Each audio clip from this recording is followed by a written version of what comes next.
A few hours after the asteroid strikes, Earth is no longer the same planet. The skies, once blue, turn into burning clouds of metal and ash. Shockwaves circle the globe. Forests flatten, oceans lift into walls of vapor, and the air fills with falling stones still glowing from space.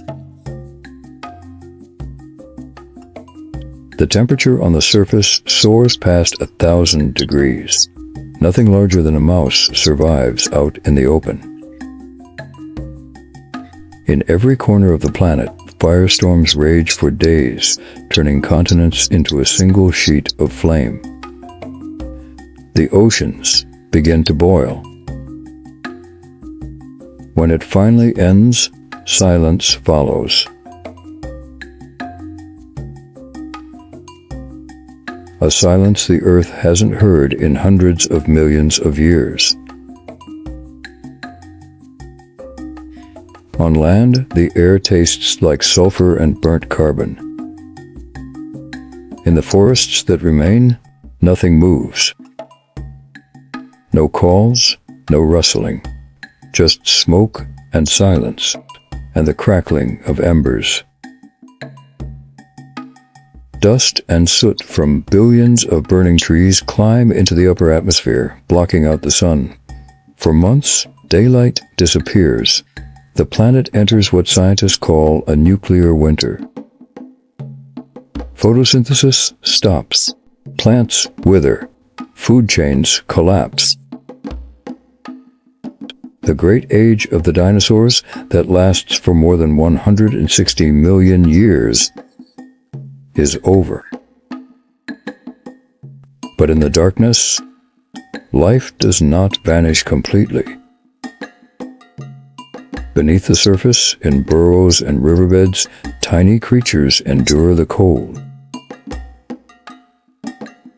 In the oceans, microscopic plankton cling to survival, feeding on the faint traces of light that filter through the haze.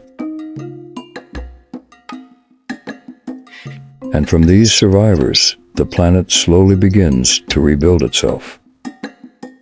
The extinction is total, but not absolute. Every end in Earth's history is followed by a beginning. This is the story of those beginnings. The story of what life looks like in the aftermath of extinction.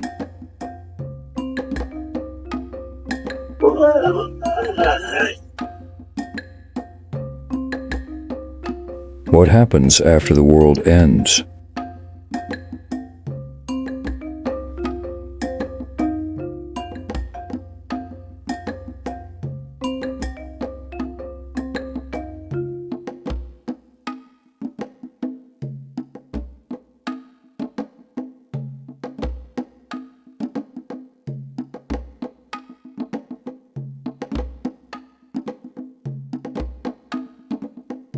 When we think of mass extinctions, we picture endings.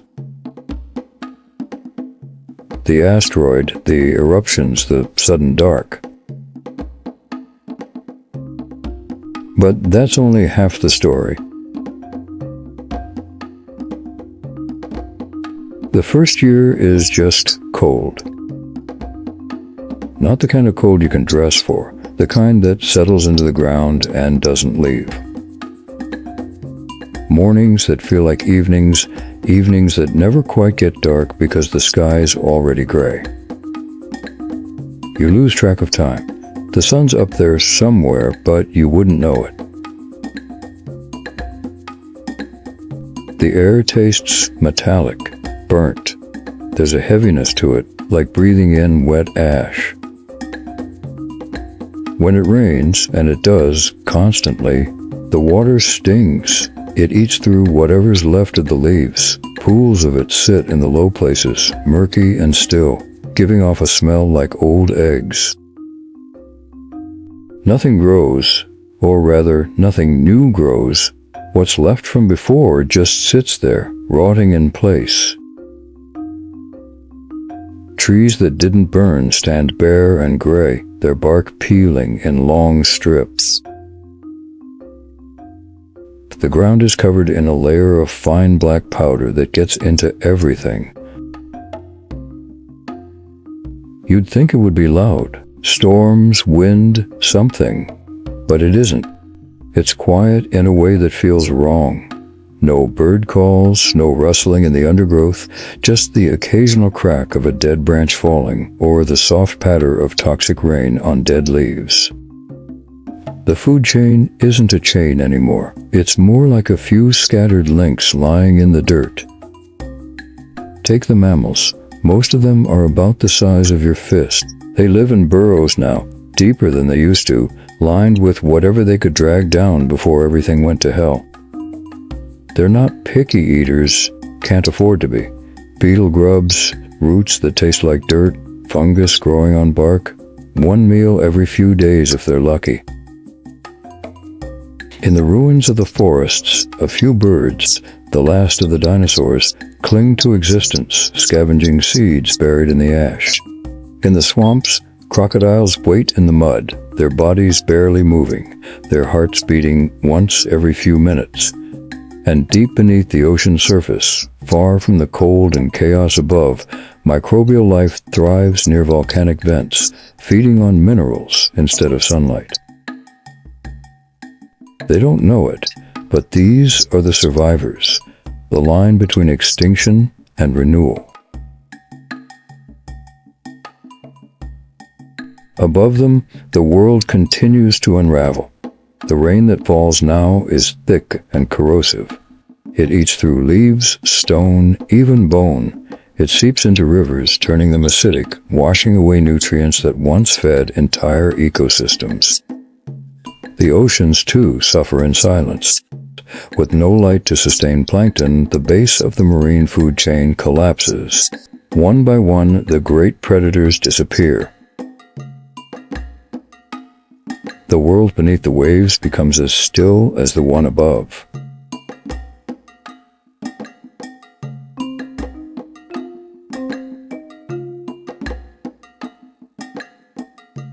And yet, even here, life finds corners to cling to. Tiny crustaceans survive in pockets of warmth near the ocean floor. Some species of fish retreat to deeper, darker waters where temperatures remain stable. The deep sea becomes a refuge, a last safe place on a dying planet. Months pass.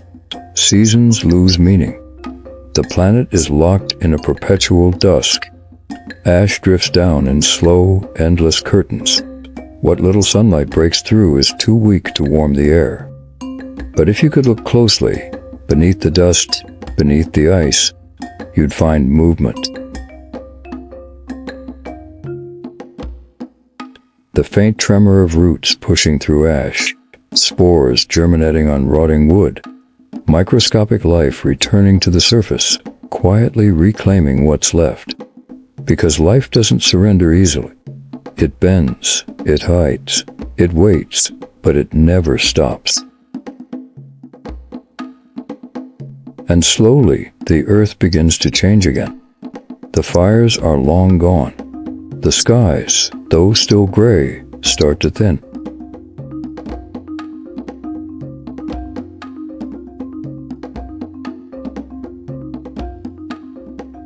A pale light begins to leak through. Weak, but growing stronger each week. The first sunlight in months touches the surface of the planet, and the ice responds. It cracks. It melts. The air shifts from poison to breath.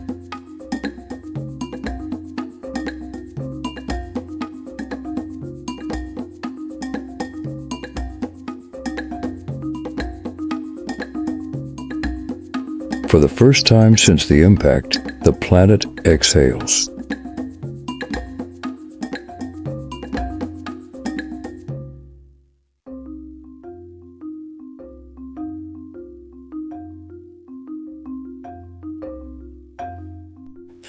The trees that survive the cold still look dead.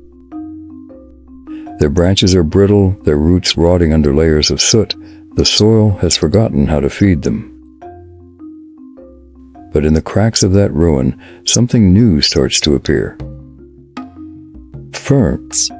First just a few, then thousands. They don't grow tall. Well, they don't need to. They just spread. Quietly, endlessly, across the blackened ground.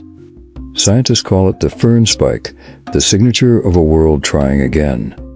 Ferns are opportunists. They don't wait for perfect conditions. They make do. Their spores drift on what's left of the wind, settling wherever the ash is thin enough for roots to grip. Within years, entire valleys are carpeted in green again. Dandile, low, stubborn green. The air still stings when you breathe too deeply, but it doesn't burn anymore. The rain still tastes sour, but not deadly.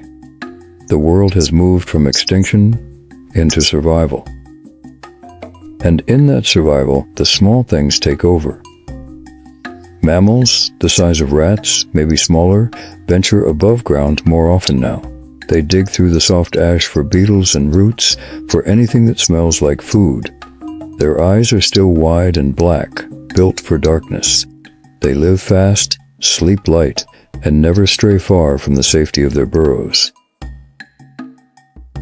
In the ruins of what used to be forests, birds hop across the ground. They pick at seeds buried in the ash. They scratch through the dust for insects.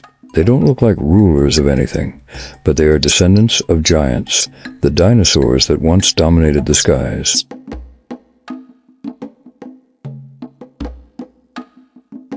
The birds that made it through were ground dwellers, runners, foragers, creatures that nested low, fed low, lived low. In a world without trees to land in, without branches to perch on, flight was no advantage at all. The sky belonged to no one now. The oceans, silent for so long, begin to shift again. It starts with light. As the dust finally settles, as the haze begins to thin, sunlight reaches the water for the first time in months. Not much, a pale glow, barely enough to warm the surface, but it's enough. Microscopic plankton, the survivors that drifted in the dark, waiting, creep back into the upper waters. Tiny flashes of green appear, faint, almost invisible, but real. This is the base of everything that will follow. The recovery, when it comes, is faster than anyone expected. Not fast by human standards, but fast for a planet. Within 100,000 years, the number of mammal species doubles. Within 300,000 years, the world holds more mammal species than it did before the asteroid hit. And within 700,000 years, a blink in geological terms, something remarkable happens. Mammals grow. The survivors of the extinction weighed, on average, about half a kilogram, the size of a rat, maybe a squirrel. Nothing larger could make it through the bottleneck of starvation and cold. But now, with the dinosaurs gone, with the world empty and waiting, there is room. Within 700,000 years, mammals reach 50 kilograms, a 100-fold increase, from the size of a squirrel to the size of a wolf. And they don't stop there. The largest survivors of the extinction would eventually give rise to elephants, to whales, to creatures larger than any dinosaur that ever lived. But that story is still millions of years away. The age of giants is over. What remains are the survivors, creatures shaped not by strength, but by endurance, not by size, but by patience, not by what they could dominate, but by what they could outlast. This is where the next story begins. The planet never returns to what it was. Too much is gone for that. What follows isn't recovery, it's adjustment. A simpler world built from what survived, not what was lost.